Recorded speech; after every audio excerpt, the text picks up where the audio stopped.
Naka-experience ka na ba ng sleep paralysis? Kasi ito talaga yung tipo ng kwento na ang hirap kalimutan after mo marinig. Yung sender natin is nakatira mag-isa sa bahay nila sa province. Then, one night, nagising siya around 2 a.m.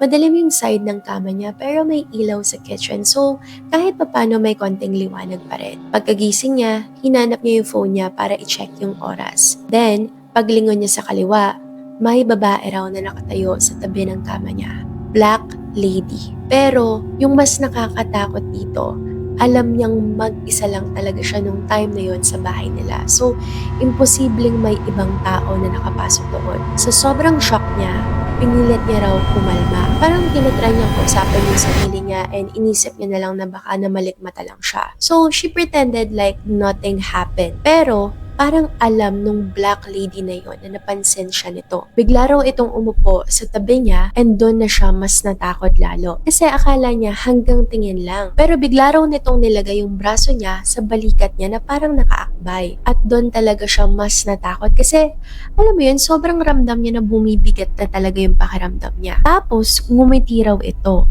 Yung sobrang haba, sobrang creepy ng ngiti. So sa takot niya, inalis niya raw yung braso nito. Tapos sinabihan niya ng ang bigat mo, umalis ka dyan. Right after that, tumakbo daw siya sa CR para sana maghilamos. But before she entered the CR, tumingin muna siya dun sa kama and then nakita niya pa rin na nandun yung black lady. So, she went to the CR again para maghilamos. Then right after, bumalik na ulit siya sa tulog. And then paggising niya, 2 a.m. pa rin. Doon niya na-realize na false awakening lang pala yung lahat. Pagtingin niya, dun sa edge ng kama niya, nandun pa rin yung black lady and nakangiti sa kanya.